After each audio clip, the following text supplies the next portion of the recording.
On top inside Edo today, onto FIFA Under-20 Female World Cup, Obaseki don talk say Edo State don ready gidigba to host the world.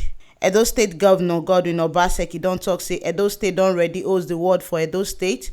As e be say International Football Association don ready begin tour to check facilities for Nigeria to see if dem go fit hold the 2020 female soccer team. Obaseki talk say Edo happy say when Fifa delegation come check facilities, dem body sweet dem. The one wey their consultant Mina Sarawa Ilo wey e carry come. E talk say Edo State na the pukupuku of Nigeria, the one wey oyinbo dey call the heartbeat. And dem don try to see say many years ago Edo State na number one for sports matter, and na this kind glory na im dem dey try bring come back to Edo State. Obaseki talk say Edo na im be the safest state for south and Edo people get better culture and tradition. Obaseki continue talk on top Benin Airport wey be number one and wey dey work well. E talk say the hotels wey dey Edo State na gidigba as they stand well to host all those people when dem come Edo State. E come talk say these ogbonge things wey dey shele for Edo State no end for there, as e be say Uber and Taxify sef don join Edo State, as e be say Edo na business state and e ready for anybody wey wan come stay for the place.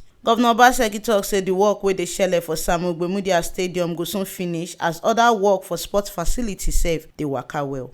If una remember say e never too tey wey FIFA, that na International Federation of Association Football, wey dem give Edo State better mark on top in preparation to take host Under-20 World Cup tournament for Benin, and Nigeria na im get the hosting right to carry everybody come the country. FIFA consultant Mina Sarawa Ilo wey waka come with Amaju Pinnick of Nigeria Football Federation (NFF), wey dem do the tour facilities, talk say Samuel Ogbemudia Stadium for Benin na one of the place wey dem go use. E say dem need to know before time reach wetin dem need to do and the things wey don dey ground and where dem suppose to shook body put, unto say dem go like make everything dey ground gidigba before the tournament. Facilities that have been proposed to host the FIFA Under-20 World Cup next year for women, and Benin being one of the venues that have been proposed to FIFA will be inspected by FIFA in a couple of weeks.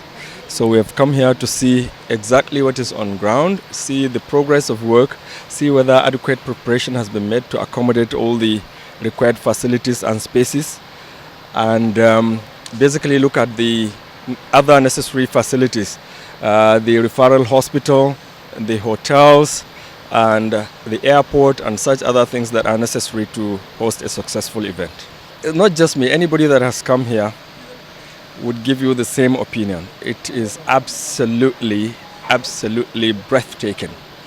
It is scenic, it is picturesque, it is functional, it is strong, and it is very promising.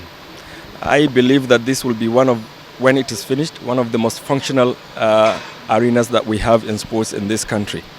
I just hope that the culture of maintenance will come after, and that for a long time it will be a national monument and a place where as a theater for all our athletes in the track and field and in football.